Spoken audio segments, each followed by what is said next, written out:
Hi అండి, welcome to my channel. ఈరోజు recipe వచ్చేసి పులిహోర చేస్తున్నాను, నిమ్మకాయ పులిహోర.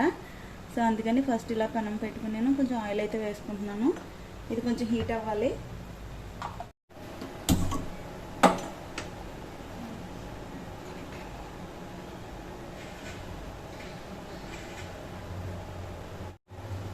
హాయ్ అండి, వెల్కమ్ టు మై ఛానల్. ఈరోజు రెసిపీ వచ్చేసి నిమ్మకాయ పులిహోర అయితే చేస్తున్నాను. సో ముందు ఇలా పెనం పెట్టుకుని ఆయిల్ అయితే వేసుకున్నాను. ఆయిల్ హీట్ అయ్యింది. ఇందులో మనం ముందుగానే రెడీ చేసి పెట్టుకున్నానండి తాలింపు సామాను మొత్తం. సో ఇది ఒక్కొక్కటిగా వేసుకుంటాను. ఎండుమిరగాయలు త్వరగా మాడిపోతాయి కదా, అందుకని చెప్పి నేను అవి లాస్ట్లో వేసుకుంటాను. తాలింపు సామాను వేసుకున్నాను కదా, ఒకసారి వేసుకుంటున్నాను.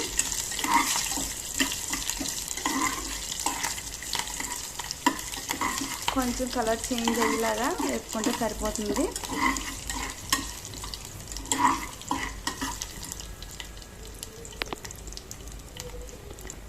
ఇందులోనే ఎండుమిరగాయలు కూడా వేసుకుంటున్నాను. ఇవన్నీ ఒకసారి వేగాలి.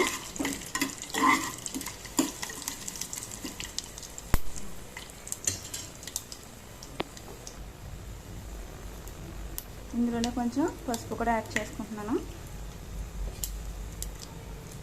ఇదంతా ఒకసారి కలుపుకోవాలి.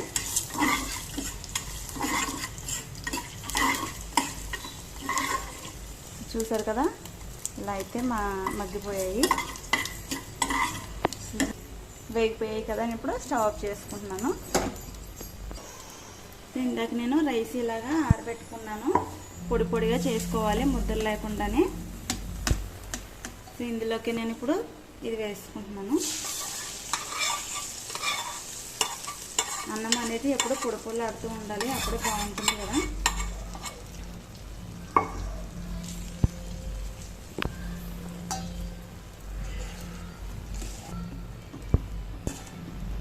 అన్నం కొంచెం చల్లారాలండి, మరీ వేడిగా ఉన్నప్పుడే కలిపేకూడదు.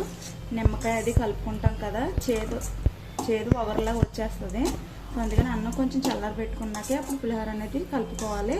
అప్పుడే టేస్ట్ అనేది బాగుంటుంది.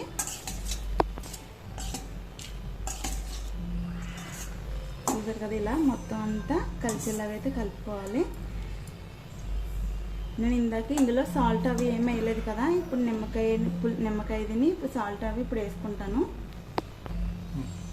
సో ఇందులో మనం సరిపడంత సాల్ట్ అయితే వేసుకోవాలి.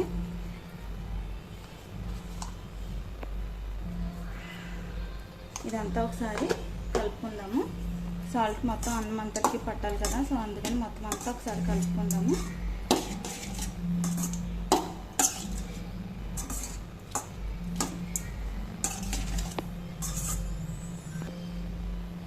నిమ్మకాయలు ఇప్పుడు నేను గింజలు అవి తీసేసుకున్నాను. సో గింజలు రాకుండా ఉండాలంటే ఒక గ్లాసులో పిండుకుని అలా కూడా వేసుకోవచ్చు. ఇందులో ఎక్కువ గింజలు లేవు కదా, నేను ఇంకా రైస్లోనే పిండేస్తున్నాను. అన్నం వేడిగా ఉన్నప్పుడు అయితే నిమ్మరసం పిండకూడదండి. సో కొంచెం చల్లారిన తర్వాతే పిండుకోవాలి, అప్పుడే టేస్ట్ బాగుంటుంది.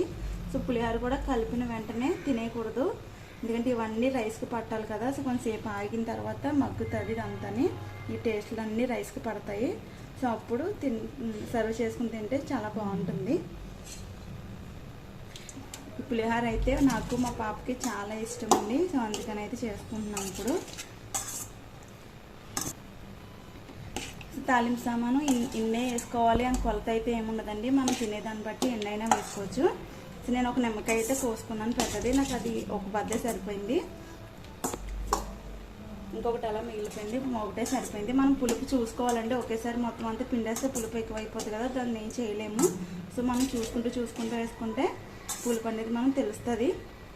సో ఇలా మొత్తం అయితే కలిపేసుకున్నాను కదా, ఇది కొంచెంసేపు మూతేసి మగ్గిస్తాను.